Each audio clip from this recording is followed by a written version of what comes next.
Dictation शुरू होगी 3 second बाद। भारत के इतिहास में एकमात्र अशोक ही ऐसे शासक हैं, जिनकी नीति से भारतीयता का अन्य देशों में भी प्रचार हुआ, घृणा के स्थान पर सहृदयता विकसित हुई, सहिष्णुता और उदारता को बल मिला, बर्बरता के कृत्यों से भरे हुए विश्व इतिहास को एक नई दिशा का बोध हुआ तथा जिन्होंने न केवल मानव की वरन जीव मात्र की भी चिंता की। यह सर्वमान्य तथ्य है कि अशोक अपने काल के अकेले ऐसे सम्राट थे, जिसकी प्रशस्ति उनके गुणों के कारण होती आई है, बल के डर से नहीं। पैरा। अशोक ने अनेक जन कल्याणकारी कार्य और प्रशासनिक सुधार किए। इन कार्यों में मनुष्यों और पशुओं के लिए चिकित्सालय खोलना, जड़ी बूटियों, कंदमूल और फलों सहित औषधीय पौधों के संवर्धन के लिए वानस्पतिक उद्यान लगवाना, यात्रियों और पशुओं की सुविधा के लिए सड़कों के किनारे कुएं खुदवाना, स्त्रियों के कल्याण के लिए तथा उनमें धर्म प्रचार के लिए स्त्री अध्यक्ष महामात्रों की नियुक्ति करना आदि शामिल हैं। इसके अतिरिक्त, सन्यासियों, वृद्धों तथा शारीरिक रूप से अक्षम व्यक्तियों को दान देना और पशु पक्षियों की हत्या बंद करना जैसे कार्यों को कार्यान्वित किया गया था। पैरा। आज हमारा लोगों के साथ जैसा रिश्ता होना चाहिए, वैसा नहीं है, चाहे वह रिश्ता खुद के साथ हो, लोगों के साथ, संबंधियों के साथ या काम के क्षेत्र में। सारे दिन में हम बहुतों से पूछते हैं क्या हालचाल है। जैसा चाहते हैं वैसा चल रहा है या कुछ बदलना है। अगर बदलना है तो किसे बदलना है। मेरे रिश्तों में गांठें क्यों पड़ती हैं। हर रिश्ते को देखें तो जहाँ जैसी ऊर्जा चाहिए वैसी नहीं है। क्या कारण है जो वो रिश्ता ठीक नहीं है। किसने क्या किया, क्या कहा, क्या कारण है कि वो ठीक नहीं है। पुरानी कोई बात या रोज होती कोई बात। अगर ये ठीक हो जाए तो मेरा ये रिश्ता ठीक हो जाएगा। पैरा। क्या कारण है जिससे रिश्ते वैसे नहीं रहते, जैसे हमें चाहिए। बहुत से रिश्ते बहुत सुंदर हैं। कुछ एक में छोटी छोटी बातें आ जाती हैं।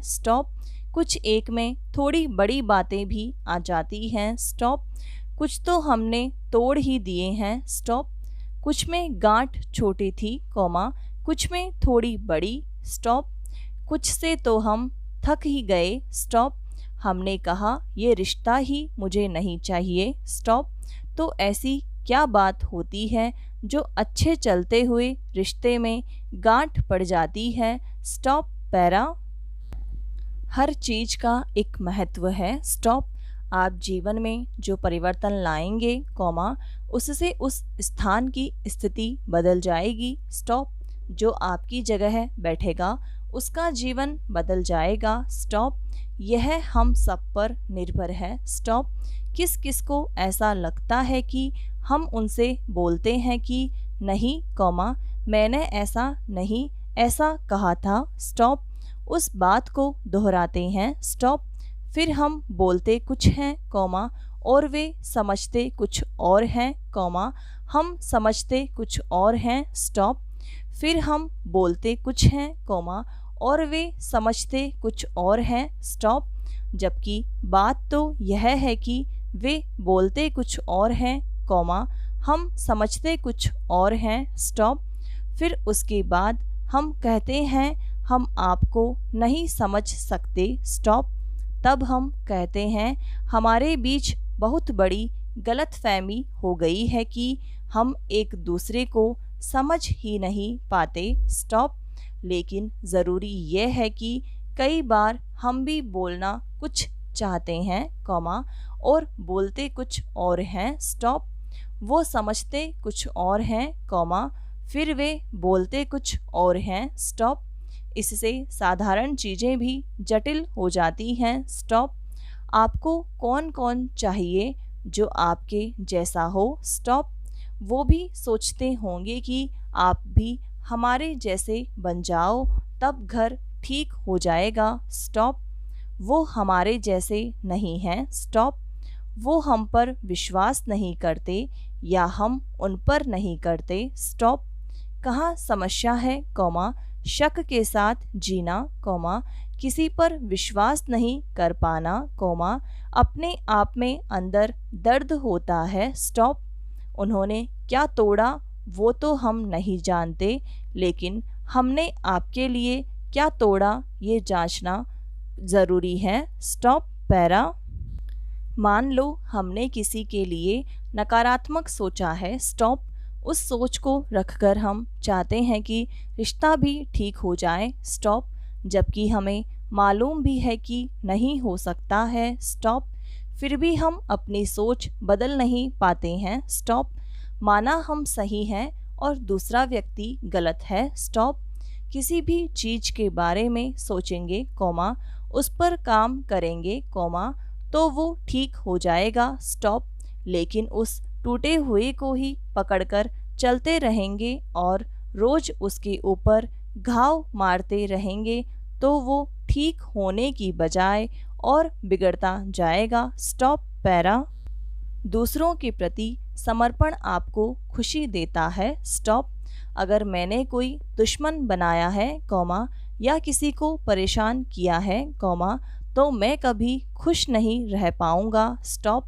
अगर कोई व्यक्ति किसी को धोखा देता है, कॉमा, कष्ट देता है, तो जीवन के अंत में उसका कमाया सारा धन, कॉमा, ज्ञान और यश निरर्थक हो जाता है, स्टॉप। इसलिए दूसरों की खुशी के लिए खुद को समर्पित करने वाला जीवन ही खुशहाल जीवन होता है, स्टॉप। सबकी खुशी में ही, कॉमा, आपकी खुशी है, स्टॉप। जितना संभव हो दूसरों की सेवा करें और अपने जीवन को सार्थक बनाने का प्रयास करें, स्टॉप। पैरा। प्रधान न्यायाधीश ने हाल ही देश की अदालतों के बुनियादी ढांचे की खराब हालत का जिक्र करते हुए यह तथ्य भी सामने रखा कि देश की 26% अदालतों में महिलाओं के लिए अलग शौचालय नहीं हैं और 16% अदालतों में पुरुषों के लिए भी शौचालय नहीं हैं, स्टॉप। अगर अदालतों में उचित विकास नहीं होगा, कॉमा, तो जाहिर है समय पर न्याय की अपेक्षा व्यर्थ है, स्टॉप।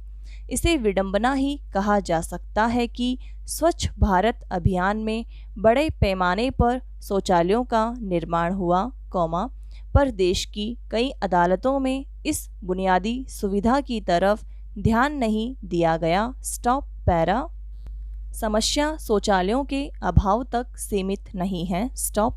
न्यायमूर्ति के मुताबिक देश की सिर्फ 5% अदालतों में बुनियादी चिकित्सा सहायता उपलब्ध है, स्टॉप। करीब 50% अदालत परिसरों में पुस्तकालय नहीं है, कॉमा, तो 46% में शुद्ध पानी की सुविधा भी नहीं है, स्टॉप। भारत में न्यायिक बुनियादी ढांचे को हमेशा नज़रअंदाज किया गया, स्टॉप। यह धारणा बन गई है कि अदालतें जीर्ण शीर्ण संरचनाओं के साथ भी काम कर सकती हैं, स्टॉप। लेकिन बुनियादी सुविधाओं के अभाव में अदालतों की कार्यक्षमता प्रभावित होती है, स्टॉप। अदालतों में लगातार बढ़ते लंबित मामलों के पीछे बुनियादी सुविधाओं का अभाव भी एक कारण है, स्टॉप।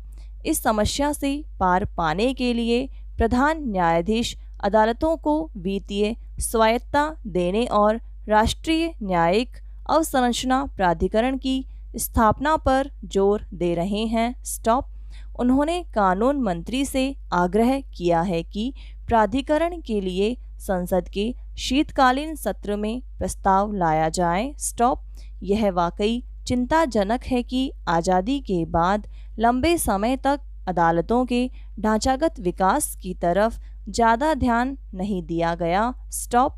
कई अदालतों के भवन जर्जर हो चुके हैं, कॉमा, तो कई अदालतें आज भी किराए की इमारतों में चल रही है, स्टॉप, समाप्त।